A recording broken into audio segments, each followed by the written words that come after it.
June 16th, 1935. Disciple. How does a grihastha, a householder, fare in the scheme of moksha, liberation? Master. Why do you think you are a grihastha?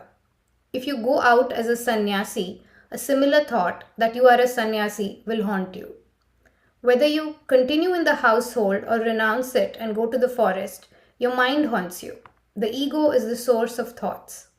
It creates the body and the world and makes you think you are a grihastha.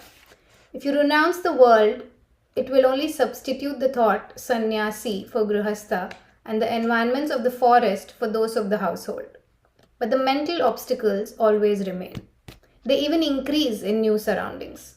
There is no help in a change of environment. The obstacle is the mind. It must be overcome, whether at home or in the forest. If you can do it in the forest, why not in the home? Therefore, why change the environment? Your efforts can be made even now, whatever environment you may be in. The environment never abandons you according to your desire. Look at me, I left home. Look at yourselves, you have come here leaving your home environment. What do you find here? Is this different from what you left? Even if one is immersed in Nirvikalpa Samadhi for years together, when he emerges from it, he will find himself in the environment which he is bound to have. So Nirvikalpa Samadhi is where you lose body consciousness completely. So that's the one he's referring to. That is the reason for Shankaracharya emphasizing Sahaja Samadhi in preference to Nirvikalpa Samadhi in his excellent work Viveka Chudamani. So Sahaj Samadhi is where you're conscious, you're abiding in the self, egoless state, even as you go about your daily life, right? Like no matter what activities you're doing. One should be in spontaneous samadhi, that is, in one's pristine state in the midst of every environment. Breath control may be internal or external.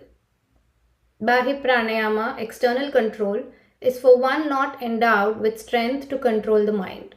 There is no way so sure as that, or a sadhu's company. The external practice must be resorted to by a wise man if he does not enjoy a sadhu's company. If in a sadhu's company, the sadhu provides the needed strength, though unseen by others. Pranayama need not be exactly as described in Hatha Yoga.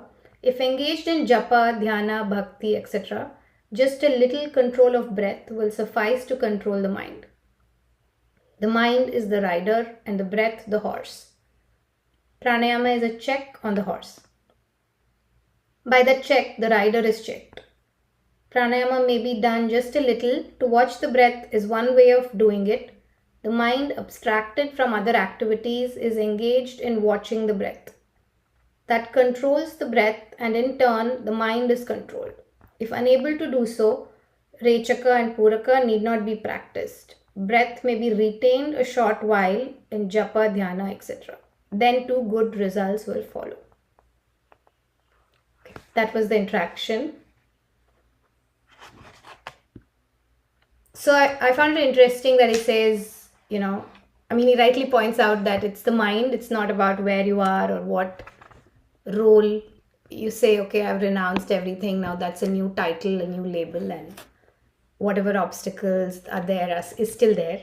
So that was interesting, and how he points out it's not about going into deeper states of meditation and losing consciousness of where you are and things like that. Not some state that we're looking for, but can we, like he says in Upadesha Sara as well, like can we do that surrendered action as we go about our daily lives? Can we address the mind and what it's doing to us? Can we notice that as we go about our lives daily? So yeah, beautiful pointer.